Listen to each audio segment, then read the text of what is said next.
हम सब right to freedom, right to equality जैसे वर्ड्स सुनते हैं, पर क्या आपको पता है ये राइट्स आखिर आए कहाँ से और किसने हमें दिए? वो फंडामेंटल राइट्स जो हमारे कॉन्स्टिट्यूशन का सबसे पावरफुल हिस्सा है। आज की इस वीडियो में हम फंडामेंटल राइट्स को डिटेल में डिस्कस करेंगे। सबसे पहले समझते हैं meaning of fundamental rights. Fundamental rights basically वो राइट्स हैं जो हर इंडियन सिटीजन्स को मिलते हैं ताकि वो अपनी लाइफ फ्रीडम, डिग्निटी और रिस्पेक्ट के साथ जी सके। इन्हें फंडामेंटल इसलिए कहा जाता है क्योंकि ये डेमोक्रेसी की फाउंडेशन है। ये हमें प्रोटेक्ट करते हैं सरकार के गलत डिसीजन से और इंश्योर करते हैं कि इंडिया सिर्फ लॉ के अकॉर्डिंग चलेगा, ना कि किसी पर्सन के अकॉर्डिंग। सिंपल वर्ड्स में ये राइट्स गारंटी करते हैं जस्टिस, इक्वालिटी और लिबर्टी सबके लिए। अब सवाल ये आता है, ये राइट्स लिखे कहाँ गए हैं? इन्हें लिखा गया है हमारे कॉन्स्टिट्यूशन के पार्ट 3 में और आर्टिकल्स 12 से लेकर आर्टिकल 35 तक। पहले 7 फंडामेंटल राइट्स थे, पर 44th अमेंडमेंट 1978 के बाद एक फंडामेंटल राइट जो राइट टू प्रॉपर्टी को हटा दिया गया।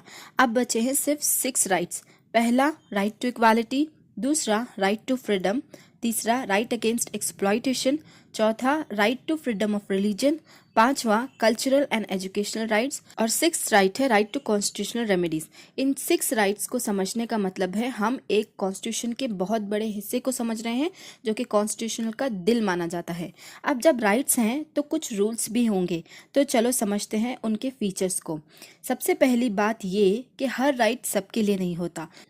कुछ सिर्फ सिटीजन के लिए होते हैं जैसे आर्टिकल 19 और कुछ सबके लिए होते हैं जैसे आर्टिकल 21 जिसमें राइट टू लाइफ सबको मिलता है।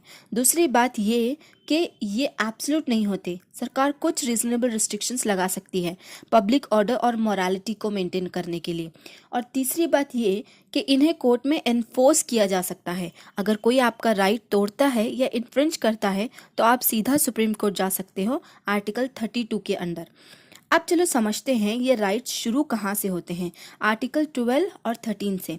आर्टिकल 12 डिफाइन करता है स्टेट को, यानी centre, state government, local bodies और पब्लिक अथॉरिटीज जैसे LIC या ONGC, क्योंकि राइट्स का मेन पर्पस ही है कि सिटीजन को प्रोटेक्ट करना स्टेट के अगेंस्ट।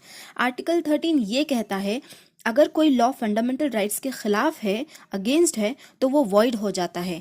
इसी से आया कंसेप्ट ऑफ जुडिशियल रिव्यू, जहां कोर्ट अनकॉन्स्टिट्यूशनल लॉ को हटा सकता है। अब बात करते हैं पहले और सबसे इम्पॉर्टेंट राइट की, जो है right to equality. Right to equality हमारे आर्टिकल 14 से लेकर 18 में दिया हुआ है। आर्टिकल 14 ये कहता है कि everyone is equal in the eyes of law. Article 15 ये कहता है कि किसी के साथ भी डिस्क्रिमिनेशन नहीं हो सकता, चाहे रिलीजन के बेस पर हो या फिर कास्ट के बेस पर। आर्टिकल